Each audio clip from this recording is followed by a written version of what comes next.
Este é o Motor de Leitura, um podcast que pensa o livro no tempo das redes. Aqui, leitura digital é resistência, experimento e horizonte. Investigamos o que muda quando ler se conecta a algoritmos, dados e desejos. Aperte o play. O futuro da leitura já começou. Oi, hoje a gente vai fundo numa fonte bem especial, olha, poemas do místico persa do século XIII, Jalaluddin Balkhi, mais conhecido como Rumi. A gente está usando como base The Essential Rumi, com aquelas traduções famosas do Coleman Barks.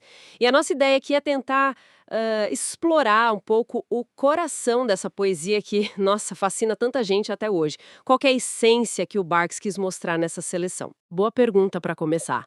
Bom, o Rumi, né, que viveu de 1207 a 1273, nasceu onde hoje é o Afeganistão, mas foi para Konya, na Turquia atual. Ele era um estudioso, mas a vida dele assim deu uma virada enorme depois que ele conheceu um derviche andarilho, o Shams de Tabriz. Esse encontro foi tipo um catalisador, sabe? Acendeu a poesia lírica dele. Depois, mais tarde, ele ditou a grande obra dele, o Masnawi, para o discípulo Hussam Chelebi. E sobre a organização do Barks, olha, ele não segue categorias acadêmicas muito rígidas, não.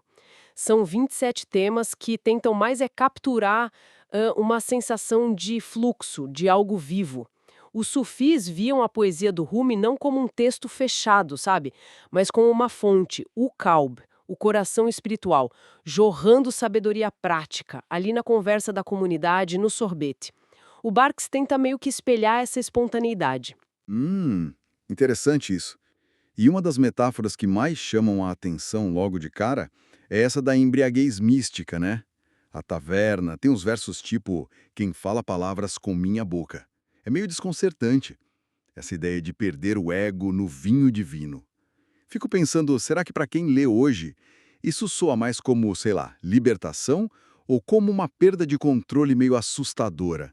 É uma provocação interessante, sim. Essa embriaguez, na verdade, ela simboliza a união estática com o divino, a dissolução do eu separado. É o que os sufis chamam de fana, aniquilação. Não tem nada a ver com álcool, claro. É sobre transcender essa ilusão de que a gente está separado da fonte.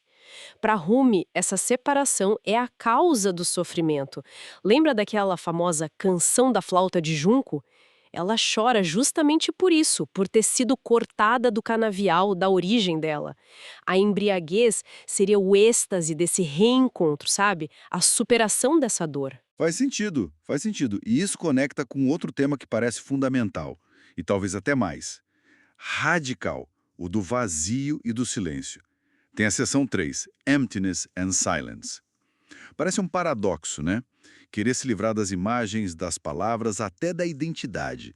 Sem bandeira. A gente vive numa cultura que valoriza tanto o preenchimento, a autoexpressão o tempo todo. Como essa ideia do Rumi de se esvaziar para poder ouvir? Como é que ela dialoga, ou talvez até bate de frente, com o nosso mundo tão barulhento de hoje? Exato.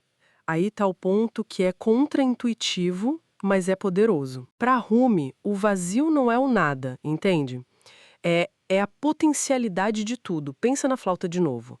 Ela só toca porque é oca por dentro. É preciso se esvaziar desse ruído mental, das certezas do ego, para poder ressoar a música divina. O silêncio permite escutar aquilo que as palavras não dão conta.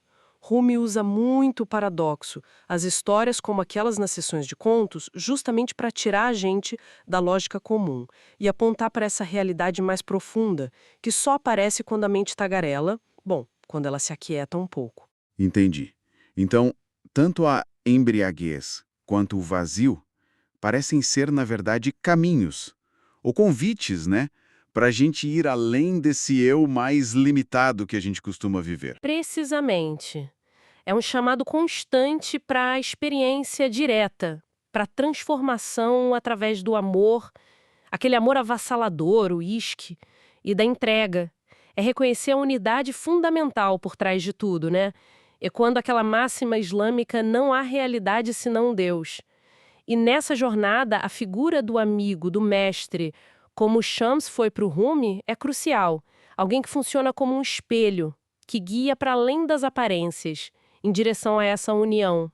Então, resumindo um pouco essa nossa exploração de Essential Rumi, a gente viu como o Rumi usa essas metáforas bem radicais, tipo a taverna, a embriaguez e conceitos como o vazio criativo, não como uma fuga, mas como um convite bem intenso a uma jornada interior mesmo, de transformação, de reconexão com uma realidade maior. Exato. E fica talvez uma reflexão, né, numa época como a nossa, de fluxo constante de informação externa, de construção e performance de identidades online, que espaço ou que ressonância pode ter essa busca tão radical do Rumi pelo esvaziamento do eu, pela escuta silenciosa, pela conexão profunda com algo que transcende o que a gente vê e o que a gente consegue dizer. Fica aí para a gente pensar.